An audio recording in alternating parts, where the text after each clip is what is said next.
C'est ça. Merci pour la présentation, Francis. Justement, le truc, c'est que des échecs, quand il m'a dit « Est-ce que tu veux faire une conférence sur les échecs? » J'ai commencé à réfléchir. Au début, je me suis dit, j'ai pensé à 2-3 échecs. Puis plus je réfléchissais, plus la liste s'allongeait. Donc, il a fallu faire des choix. Ça commence pour moi quand j'avais à peu près 15-16 ans.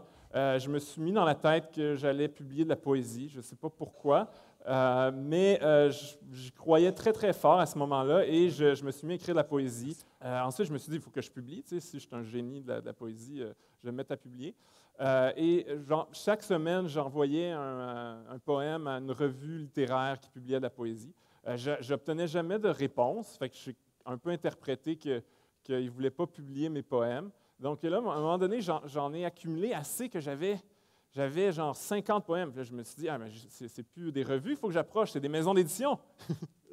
Donc, tout heureux de moi, je me suis dit, là, je vais envoyer mon manuscrit à toutes les maisons d'édition. Et là, je commençais un truc intéressant commençait à se produire.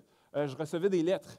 Puis ça s'intitulait tout le temps comme « Ah, bonjour, Monsieur Brault, nous avons le regret de vous annoncer que votre manuscrit ne correspond pas à notre politique éditoriale et que notre comité, blablabla. » Donc là, je me sentais important, je recevais du courrier. Finalement, j'ai fini par me rendre compte que ça ne marchait pas. Donc, finalement, j'ai commencé je suis quelqu'un de persistant, tu sais, je tente d'échecs, je ne comprenais rien. Je me suis dit, tiens, je vais devenir journaliste, pourquoi pas? Puis, à un moment donné, je me suis dit, OK, ça ne marche pas. Quand j'envoie des lettres ou des courriels, les gens ne me répondent pas. Fait que j'ai commencé à utiliser le téléphone. Puis, ça ne marchait pas trop non plus. Mais à un moment donné, je suis tombé sur quelqu'un qui m'a dit, mais pourquoi tu essaies de me vendre quelque chose au téléphone, envoie-moi un synopsis. C'est quoi un synopsis?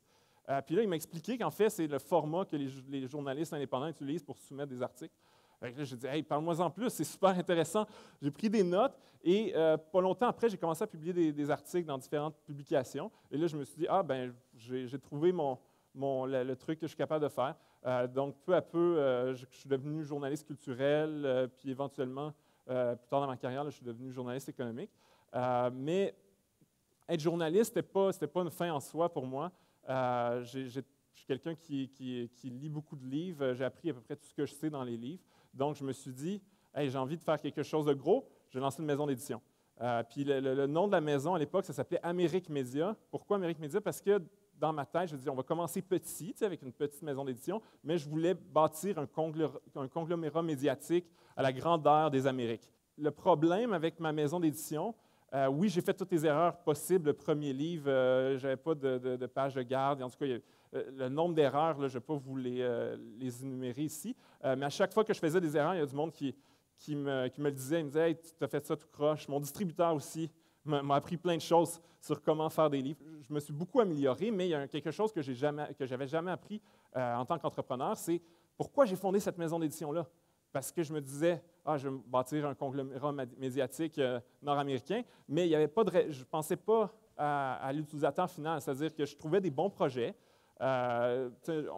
qui étaient, selon moi, intéressants, mais je ne pensais pas à dire qui va acheter ça. Donc, les gens allaient lire les articles dans les magazines, puis mon auteur allait à la télé, puis les gens trouvaient, c'est intéressant son intervention à la télé, mais je ne veux pas acheter son livre. Ça correspond au type d'erreur que je faisais tout le temps. Je prenais des bonnes histoires, mais le livre ne répondait pas à un besoin. C'est-à-dire qu'une fois que tu connais l'histoire, ça fait sourire, mais tu ne vas pas forcément acheter le livre. Tout ça pour dire que j'ai appris, et finalement, cette compagnie-là, ça n'a pas été un succès. Là, j'ai fini par vendre l'entreprise en 2010. J'étais un peu épuisé. J'accroche ma serviette, je l'ai vendue pour 1 000 $, donc ce n'est pas un gros exit là, pour ceux qui sont familiers avec le vocabulaire des investisseurs. Pas longtemps après, je me suis joint au Journal Les Affaires, puis j'étais un journaliste à temps plein. C'est la première fois dans ma vie que j'avais comme un chèque de paye. Je savais combien j'allais gagner la semaine suivante. J'ai eu le temps de découvrir plein de choses au Journal Les Affaires. Ce que je faisais surtout au Journal Les Affaires, c'est que je couvrais le monde des startups, des nouvelles entreprises. Et j'ai appris un paquet de choses, comme l'histoire qu'il faut que tu connaisses ton client quand tu veux lancer une entreprise pour servir ce client-là. Ça a l'air évident, là, mais c'est quelque chose qui m'a pris beaucoup de temps à comprendre.